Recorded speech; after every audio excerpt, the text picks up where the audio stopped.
Good morning and welcome back to Football Morning Show. Masih bersama gue Hanif, Thamrin yang tetap setia menemani aktivitas pagi kalian setiap jam 7 pagi kawan-kawanku. Dan tentunya hari ini kita skip dulu absen-absen karena Bang Arif Hartanto di kolom komentar sudah bilang, Bang, buruan aja telepon Ben Jacobs, gue udah gak sabar, lu gak usah absen-absen karena gue harus masuk kantor dan meeting pagi ini, Bang. Oke, lanjut ya. Ini adalah tentunya edisi FIFA World Cup di mana FMS akan hadir di hadapan kalian setiap hari. Dan tentunya kita rayakan dengan membeli Rexona X FIFA Limited Edition untuk tentunya berburu stars bersama Rexona dan belanja di toko kesayangan kalian. Caranya gampang, kalian tinggal beli produk Rexona apa saja dan kalian tinggal upload struk pembeliannya lewat WhatsApp Rexona yang ada nanti di layar kiri kalian. Tinggal di scan, masuk ke WhatsApp Rexona, submit bukti struk pembelanjaannya. Kurang lebih gitu ya teman-teman ya, ada di sini ya. Gitu, dan periodenya berlaku dari tanggal 1 Mei hingga 31 Juli 2026. Dan tanpa berlama-lama lagi, karena tentunya dari tadi udah banyak miskom, gue baru datang dari Dallas, dia time zone-nya ada di Los Angeles. Kita saling salah jam gitu ya. Gue udah datang minta undur dia gitu dan bolak-balik bro ya. Langsung aja kita telepon BFF gue yang baru, Ben Jacobs. Good morning, Ben. Good morning. Great to be back. How's Los Angeles treated you so far? It's unbelievable. The World Cup definitely feels in full force now. So I've seen 2 US men's national team games, one in Los Angeles and the other in Seattle, which was an incredible atmosphere. They're through. They're top of the group. England beat Croatia as well, so no complaints. It's been a wonderful tournament so far. And now I'm really excited to see if we get any surprises, any dark horses. Cape Verde, of course, drawing with Uruguay yesterday as well. So this definitely feels now like the tournament is hotting up. I'm a bit surprised with the quality of the stadium, isn't it, Ben? How's your experience in Los Angeles in terms of stadium? They're big, they're full at large. I think that some of them are relatively difficult to get in and out of, and because they're NFL stadiums, the shapes and the personalities of them are not what every football fan is used to. But I have to say, the ones that I've been to have had a lot of character and personality. My favorite was in Seattle, that's called Lumen Field. And the one in Los Angeles, SoFi Stadium, it's got a big wraparound screen. And I think the fan experience is very different. I think some fans will feel the prices are too expensive and also they are high up, and you get a different vantage point. But what I would say about America and fan experience is they know how to do everything around the game a little bit differently to in Europe. So once you're inside the stadium, seats are comfortable. It's easy to get food and beverage. Some fans are using these quite controversial hydration breaks to go and get their halftime snack midway through the game. So you're seeing an emptying at the halfway point of each half, which is not something we're used to. And what I love is the wraparound screens, because anywhere in the stadium, fans can see replays or what's going on with the VAR. So here in Los Angeles, no real complaints about the stadium. I'll be back in Seattle likely for the round of 16. And my favorite stadium I've not actually been to yet, but I was able to fortunately visit it during the Club World Cup. And that's in Atlanta, and that is a magnificent venue. There's a roof on it. It's modern. It's right in downtown Atlanta, and that's used for the World Cup as well. So at the moment, I think FIFA will feel that they've had the last laugh, in the sense that although there's been a lot of debate, and rightly so, about how expensive it is for the average fan to see this World Cup, the bottom line is that we're seeing relatively full attendances, and ultimately those stadiums are only going to get fuller and fuller as the tournament gets to the business end. Great. I even saw you catch a fish a couple of days back. Sounds like fun, but yeah. Let's talk about transfer now. I want to start with my club, Manchester City. I mean, your recently report saying that is it effectively done yet, Elliot Anderson to Man City? And is the plan still to formalize the transfer after the World Cup? What is the latest status, Ben? Yeah, I'll give you an exclusive that only reached me about 10 minutes ago. So yesterday, as you rightly say, I said that it was close between Enzo Maresca and Manchester City. Now I can tell you that it is done. And obviously, from Maresca's point of view, he'd already agreed a 3-year contract and been part of the summer planning. So to all intents and purposes, Enzo Maresca had started at Manchester City, but formally he couldn't begin and sign the contract, and you couldn't have the club announcement until the component with Chelsea was resolved. And the parties have been in conversations to try and avoid legal action and try and avoid this being agreed in terms of a compensation number outside of a room between, in the end, Manchester City, Maresca and Chelsea. And finally, they have settled upon a number that I am told is significantly above £10 million. And Chelsea sources and Manchester City sources can't necessarily comment on that many specifics due to the sensitivities and legalities. But that number, according to my information, could be above even £15 million.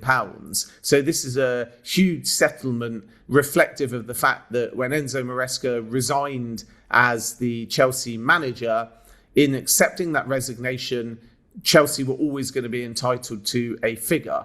And as long as Enzo Maresca had taken the Manchester City job, he kind of had two options. The first was to resolve it with Chelsea and effectively have Man City pay him back, because the onus was on Maresca to finalise the settlement with Chelsea. And if Enzo Maresca had felt in resigning that he wasn't eligible to pay the money to Chelsea, then in theory, he could have bypassed Manchester City and taken Chelsea to some form of tribunal or mediation and maybe waived any right to compensation. The second option is the one that was actually proceeded with, which was an acknowledgement from Maresca that he did owe Chelsea compensation, despite the fact that all parties agreed to his resignation early in the year, and then involve Manchester City in essentially, like a traditional club would do when they want a manager who is in work, determining a number. And that means Maresca doesn't have to pay out of pocket. Manchester City acknowledge in getting their manager that they do have to pay, and Chelsea get their money, and it avoids any acrimony or need for the parties to get lawyers and courts involved. And that's the route that's been taken. So Man City have got their manager, but they've had to pay a hefty compensation fee. If you think back to Enzo Maresca, when he left Leicester for Chelsea, the compensation Leicester City received, including the backroom staff as well, was around 8 million. This number is basically double. So it's a huge compensation number that will vindicate Chelsea's position that their belief is Maresca knew he was going to get the Man City job when he resigned at Chelsea. Maresca's side argue that's not the case, and that they only really learnt they were going to get the job in more like March or April because Pep Guardiola hadn't decided if he was staying or going. And from Man City's perspective, I think they think that that compensation figure, although it is high, is effectively a drop in the water because they're going to have Maresca as their manager for a long period of time, so it's money worth paying. So finally, everything has been resolved. Maresca, according to my information, will sign his contract this week, and then he'll be unveiled as the new Manchester City manager on a 3-year contract. Right. And TalkSport also updated in regards to Elliot Anderson. Is the deal practically done and we're just waiting for the World Cup to be wrapped up? Or what is the latest situations on that perspective, Ben?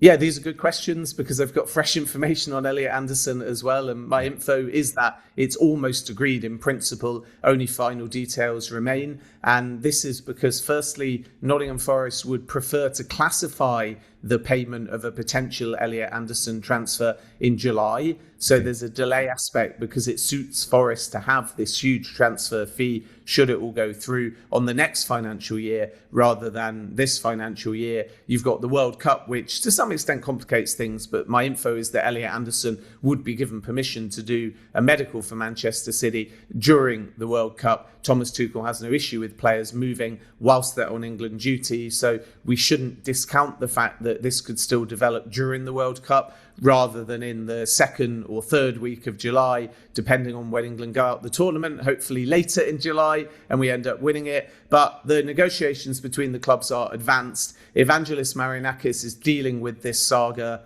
personally, so a lot of other people at Nottingham Forest, even within their recruitment team, are in the dark.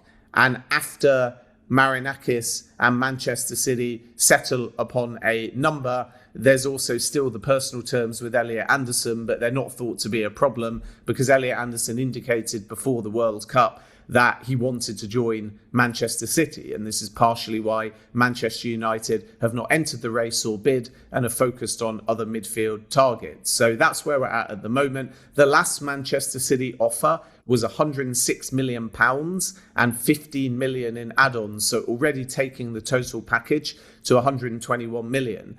Forest ideally want a British transfer record that would be above the 125 million that saw Alexander Isak move from Newcastle United to Liverpool. It remains to be seen whether it's above 125, at 125 or shortly below it, but it won't be far off that kind of number because City's last rejected bid was already relatively close. And the feeling is that this is a deal that will happen. The feeling is that this is a deal that is not going to drag on all summer. And from Nottingham Forest's perspective, they'll then look to reinvest that money on an important midfielder, even if they're not entirely identical to the profile of Elliot Anderson. The hope as well at Forest is that Morgan Gibbs-White stays. And I would keep an eye on the Lucas Bergvall situation because he revealed he wanted to leave Tottenham in the build-up to the summer window. And there's a few clubs interested. One is Nottingham Forest, one is Aston Villa. Some say Chelsea, but sources have kind of downplayed the fact that Chelsea might move, even though they were relatively interested in January. So we'll have to wait and see whether Chelsea have changed their mind on Bergvall or they enter that race as well. But the point here is that if, as now expected, the Elliot Anderson deal goes through, the feeling remains that that money will not just be banked by Nottingham Forest, but it will be spent this summer. Right. And you know that Real Madrid is being very aggressive in the market this transfer window. And there's been a injury situation that happens to Nico Schlotterbeck in the game against Cote d'Ivoire, where he has a release clause of 50 million euros. Now, the prospect of him moving to Real Madrid is practically in doubt. And does this make Ruben Dias becomes the number one target for new acquisition of centre back in the perspective of Jose Mourinho? And realistically, would Man City let him go, Ben? I think Man City want to keep Ruben Dias. He has been looked at, though, by Real Madrid. We have to remember that Real have already signed Ibrahima Konate as well on a free transfer. So adding another defender in the long run, yes. But is it a priority right now? Not necessarily, because remember, Marc Cucurella has joined on the left-hand side. He's capable of playing in a central area if needed, as he proved when he inverted for Chelsea in midfield. So the combination of Ibrahima Konate and Marc Cucurella means that from Real Madrid's perspective, they're happy to now focus on other positions away from defence and maybe revisit whether or not they still need another central defender a little bit later in the window. And as you rightly say, Jose Mourinho will inform that decision. But at this stage, I don't think that Diaz and Real Madrid is developing right now. And part of the reason why is because Manchester City don't want to sell. If that changes later in the window after the World Cup, then we'll have to wait and see. But as of now,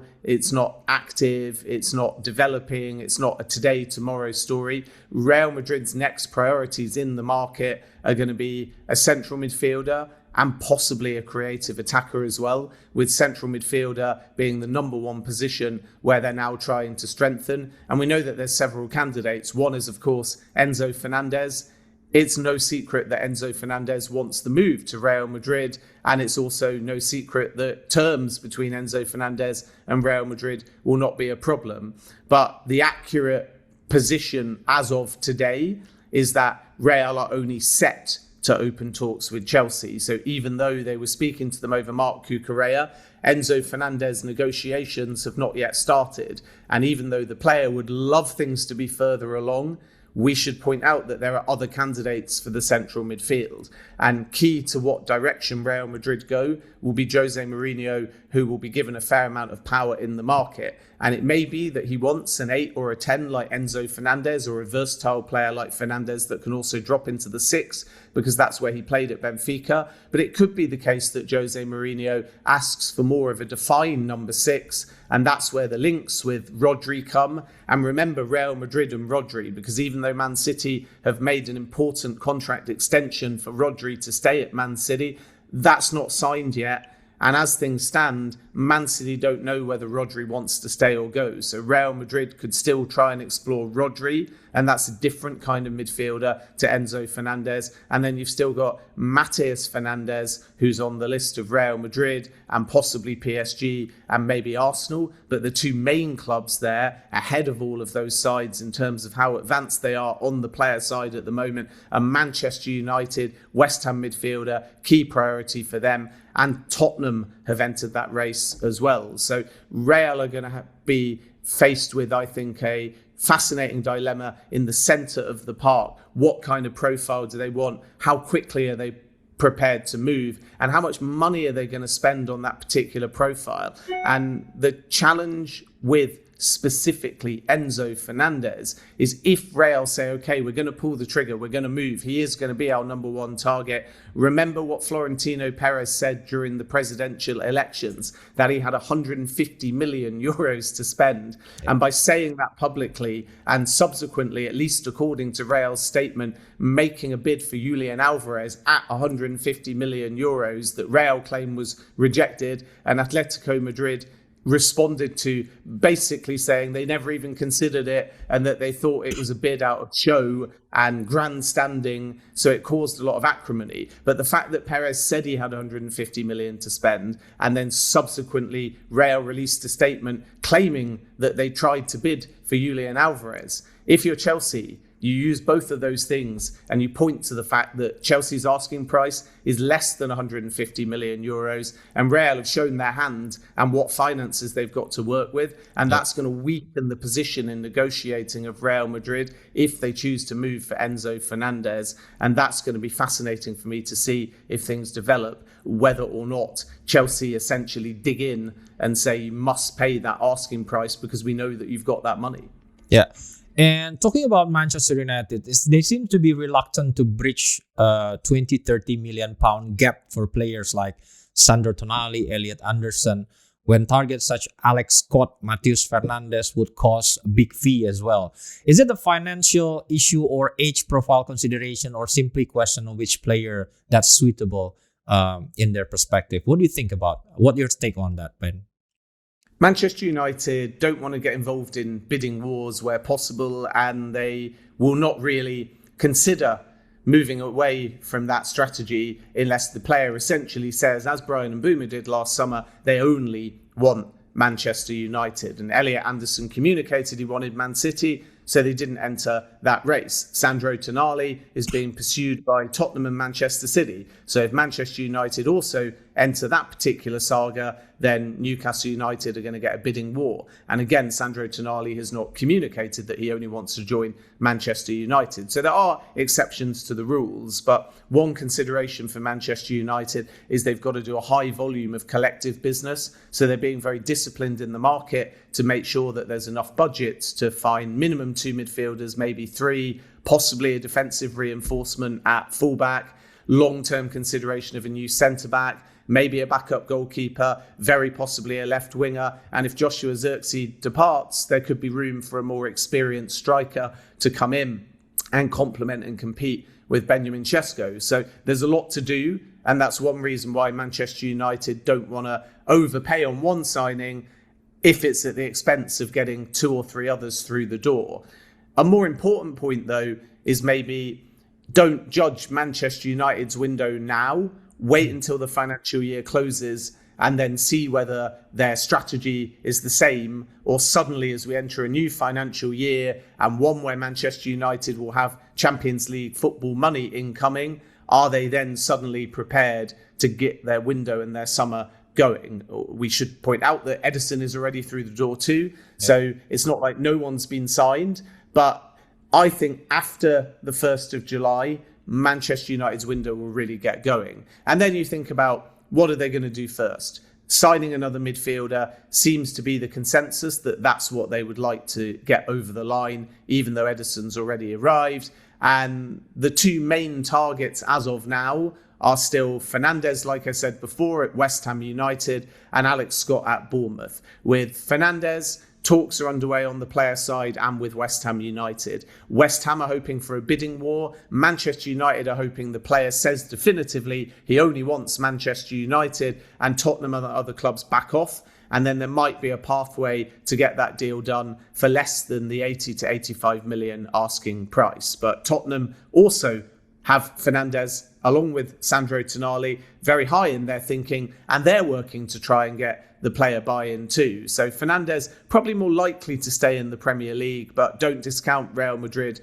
potentially entering that race. With Alex Scott, the delay, if you want to call it that, is not really on the Manchester United side. It's more down to the fact that Scott went off to England to join up with the team for training, even though he wasn't selected in the World Cup squad.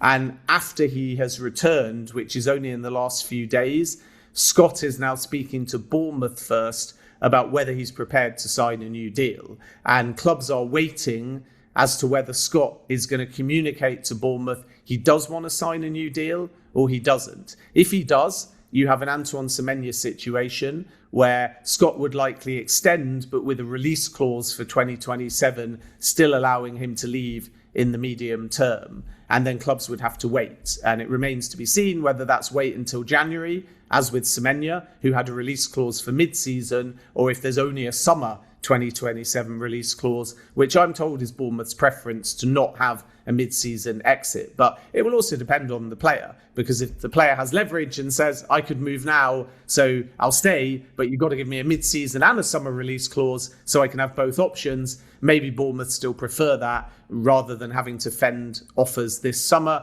or keep him for another year without a contract extension and then his value diminishes. So all of that has to play out first between Scott and Bournemouth. And then Manchester United know if Scott doesn't sign a new deal, he's likely to be available for about £80 million. Maybe there's a chance that that number drops to 70 or 75, but I'd be surprised if it's anything less. And I have to say, Alex Scott in a midfield market that's inflated with a lot of competition at 70, 75 million is not terrible value, in my opinion, because you look at what other midfielders are going for. You look even outside of the midfield at players whose contracts are running down, like Jan-Paul van Hecke, 52 million with only a year left on his contract. So it's logical, I think, that clubs are going to be pointing to these other deals and the fact the market's inflated and sticking as rigidly as they can to their valuations. And we wait and see whether Manchester United and other clubs like Tottenham and Arsenal that are interested in Alex Scott see that number as good value if Bournemouth are prepared to sell. But nothing's going to move on the Scott situation until the player informs Bournemouth, is he going to sign that new deal or is he going to ask to speak to other clubs? And Manchester United are prepared to be patient on that one whilst they work to see if they can get Fernandes over the line. Right. And Chelsea summer has been dominated by outgoing so far, with almost no big name arrival strongly linked. What's going on in the behind the scene, Ben? Is it that no Champions League football affecting their interest of players want to join to them, or what do you think in your opinion? I think Chelsea will be busy, and again we have to look at whether the World Cup is slowing things down and also whether they want to get into that new financial year, because they have to get through the last financial year of PSR up until the 30th of June, and in this financial year they're still in financial fair play and they're under a UEFA settlement where if they breach the settlement, suddenly the suspended aspects of their punishment don't become suspended and you could be faced with a transfer ban. So Chelsea have to work out how they can get through between now and the 30th of June. And then I believe their window can really get going. And that's partially, in my opinion, why they were prepared to sanction the Marc Cucurella exit to Real Madrid quickly, even though Chelsea sources add that Cucurella wanted to move to Real Madrid for personal reasons, for family reasons, and Chelsea ultimately respected that. I think there was a financial component that Chelsea needed a sale in this financial year, and now they've got it. And moving forwards after the 30th of June, I expect Chelsea to start focusing on some incomings. The other thing that is a very underrated point, and Chelsea deserve credit for, is they have a fair amount of pre-agreements already in place. So in any given window, if you sign 4, 5, 6 signings, it's quite a busy summer. And Chelsea are already starting with a number of names coming in. You've got a pre-agreement for Valentin Barco, who, don't forget, can also play at left back as well as further forward. So that helps with Cucurella going to Real Madrid. You have Giovanni Quenda, who was pre-agreed last summer and did an extra year at Sporting and will also come in. And the striker Emiga will join too. So 3 through the door for Chelsea before we even talk about new names. And then as they look forwards from what I believe will be July onwards, 2 more starting players minimum will come into Chelsea, according to my information. One is likely to be a starting centre-back. And I would keep an eye on Jacobo Ramon at Como, and maybe even a little look at the Maxime Lacroix situation, because he's a player that potentially might become available on the market, even though Crystal Palace would prefer to keep. So starting centre-back number 1. And then the second starter was anticipated to be a creative-minded attacker.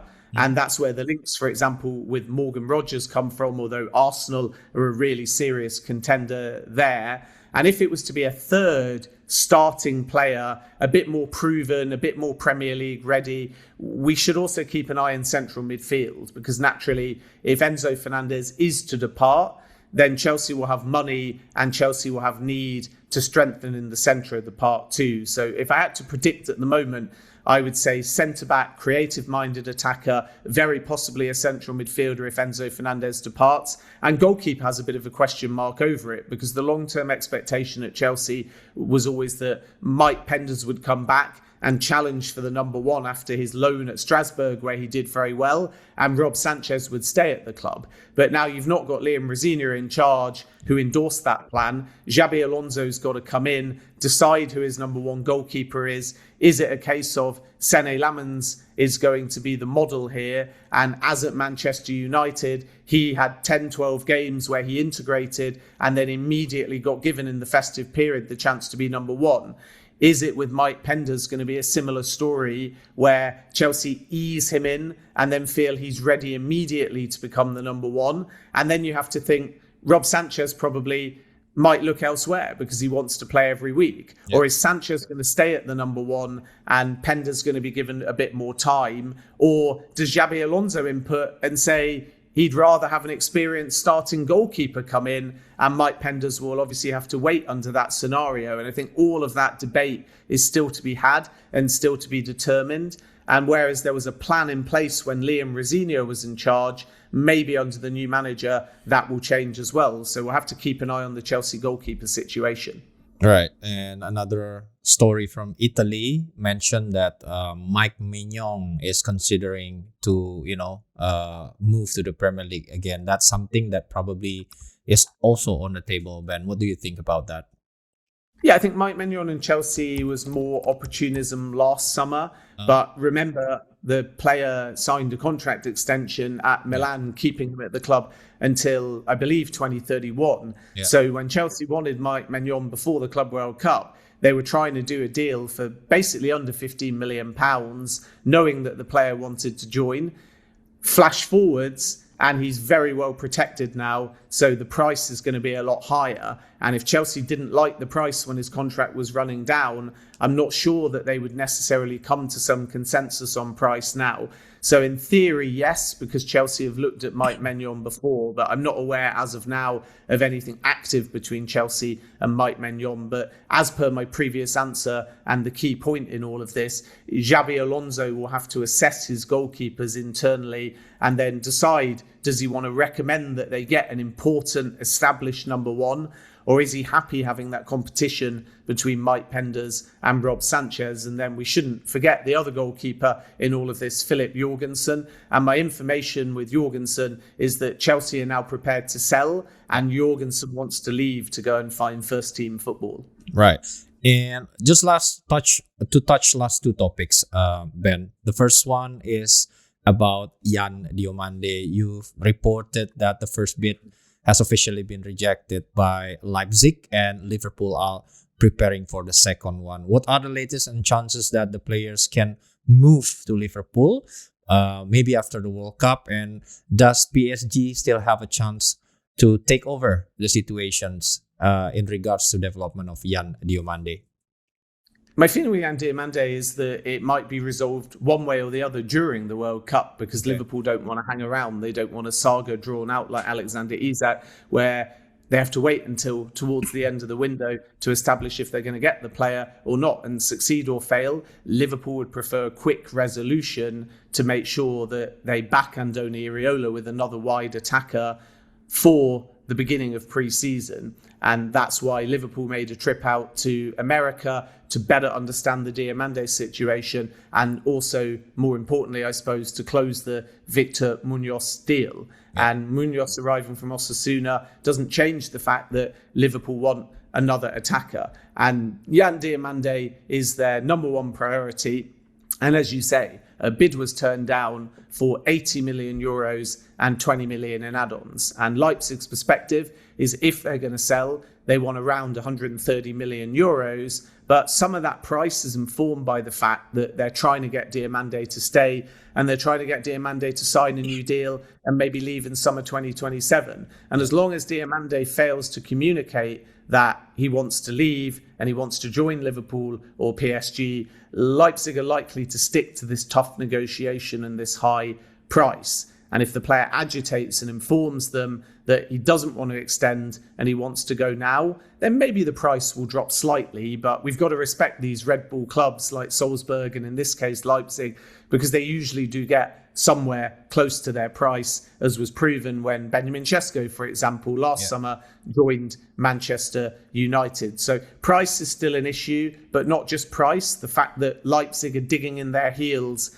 and waiting to see whether Diomande is actually prepared to stay for at least another year. But I do expect Liverpool to bid again. I do expect Liverpool to push for clarity one way or the other during the World Cup, and certainly either now or in the month of July rather than in August. And if it isn't to be Diomande, there's other targets. There's clear appreciation for Bradley Barcola at PSG. If PSG, who could, to answer the other part of your question, enter this race for Diomande, they're already holding talks on the player side. So it's not impossible at all that PSG choose to bid as well. And if they get Diomande, maybe that opens up the door for Liverpool or other clubs like Arsenal to suddenly get a viable bid in for Bradley Barcola with more success than it appears now, because until PSG add another attacker, Bradley Barcola is basically not for sale. If they bring in another attacker, suddenly it opens the door there. So we might have an element of intertwining where if Liverpool get Diomande, great.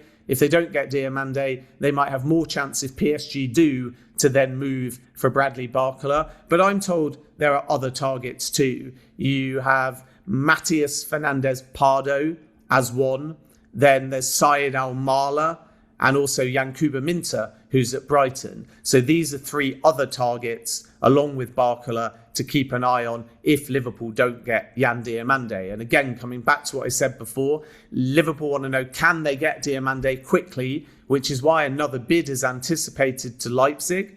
And then, if they feel that Leipzig are just not going to change their not for sale stance, they move on to other targets. If Leipzig soften and engage and negotiate, because the first bid was rejected pretty swiftly, there was no engagement, there wasn't much back and forth. So if they feel Leipzig open the door, they'll try and proceed with Diomande as a top priority. If they think it's a lost cause, they won't want this to drag on all summer. They'll move on to some of the other targets that I mentioned. Right, just to close for today, Spurs recently came back from back-to-back relegation fight, Ben. But all of a sudden, they are massively active in the transfer window, entering the deal for Sandro Tonali, Matheus Fernandes, Savinho, not to mention Van Dijk with £52 million. What happened at Spurs? What drive this bit into names that has been, favored by a lot of top clubs, Ben? And what are the position of Spurs allowing them to enter that target? So the position of Spurs is that they know last season was a disaster, and they're trying to undo that instantly by going from one extreme to the other. And I think about my club, Leicester, when we won the Premier League. And don't forget, in the previous season, Leicester had the great escape. Leicester were fighting relegation. There was momentum, and there is some momentum at Tottenham from their results under Roberto De Zerbi. And if they can build on that momentum from the last few games of last season and start strong, the feeling at Tottenham is that they can compete for one of the Champions League spots. So this is a sign from the younger members of the Lewis family, Vivian Lewis and Nick Bosher, the grandson-in-law of Joe Lewis, the owner, effectively, even though he's kind of put the Tottenham shares into more of a family trust. But this is a statement of commitment to the club from the younger members of the Lewis family after the departure of Daniel Levy, showing they're there to stay, showing they don't want to sell,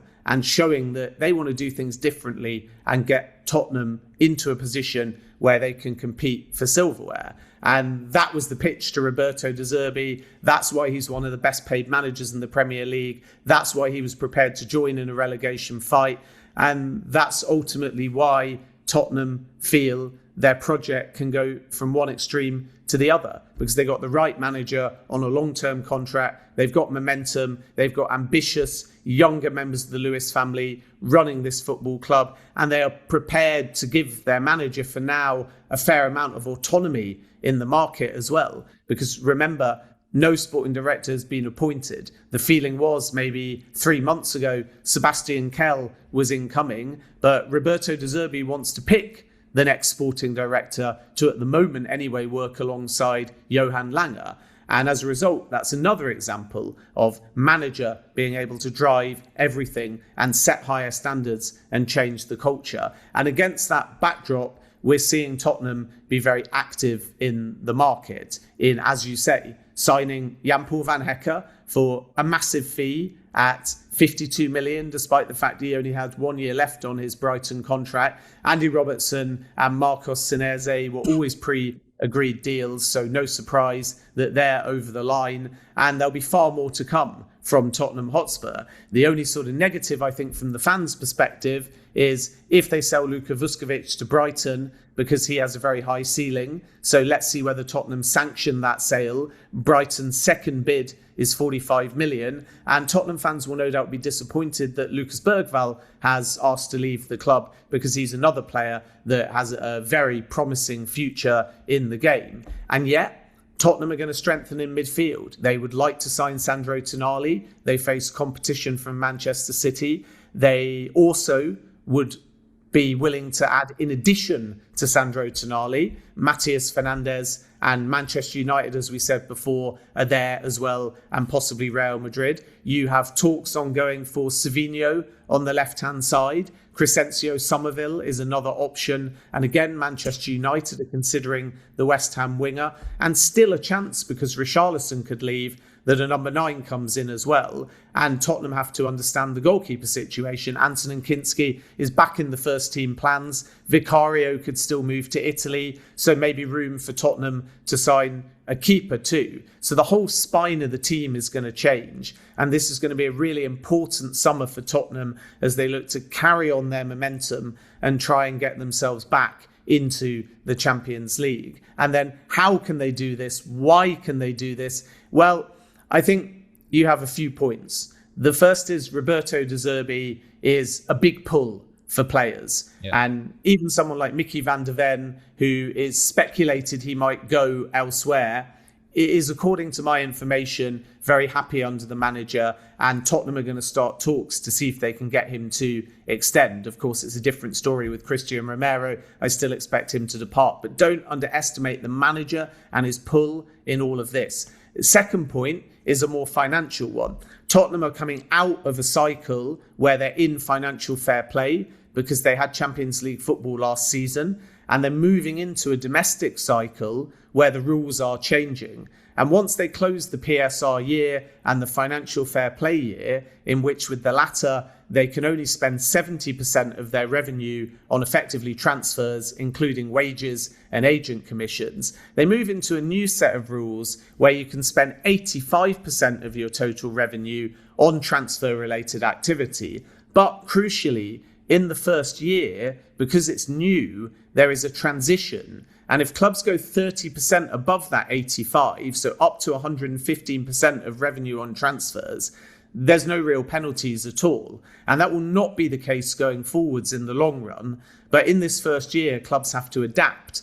So perversely, for teams like Chelsea, Newcastle, Tottenham, once they get into the cycle of no PSR, no financial fair play, and the new financial rules come in, they'll have more rope to work with, comparative, ironically, to clubs like Aston Villa, who have got Champions League money, but have to abide by financial fair play, which means they, even in the financial rules, they could have more leeway. In financial fair play, the 70% means effectively you got to stick to that 70%, because if you go to 85% or 115%, then you put yourself in a position where you significantly still breach financial fair play.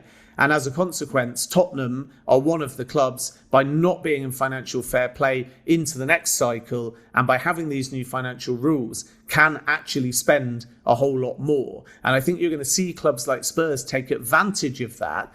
Because remember, even without Champions League football, Tottenham as a brand and a club have always been a Big Six team, had strong revenue streams, and therefore they're 115% potentially of total revenue on transfers. That number is going to be big enough that they'll have far more leeway financially to work with than they did under PSR, or even they did when they had Champions League football, but they had to abide by financial fair play. And although I know that's quite complicated to get your head around, the sort of simple explanation is there is a loophole in the first year of these domestic financial rules, and I expect Tottenham to maximize it. Yeah, that's very enlightening, Ben. Really, really appreciate it. And I think that's all for today. Really, really appreciate the update, Ben. And I'll see you again next week. Have fun. Have fun, Los Angeles. Thank you so much. Looking forward to it. Enjoy the World Cup, everyone. And I'll speak to you next week. Itu dia tadi, terima kasih untuk update yang sudah disampaikan oleh Ben Jacob. Semua kebagian tim kalian satu-satu ya. Dan tentunya gue ingin mengingatkan kalian semua untuk jangan lupa bergabung di komunitas Discord ya. Komunitas My Friends, masuk ke Discord, linknya ada di deskripsi. Kalian bisa masuk ke situ karena nanti di musim yang baru kita akan bagi-bagi paket video Ultimate gratis.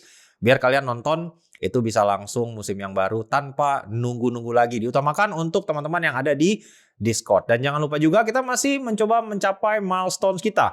Untuk 160.000 subscriber kita akan memberikan kejutan di bulan Agustus yang minimal akan membuat kalian bereaksi seperti ini. Ah, yang bener lu bang! Itu minimal gitu ya.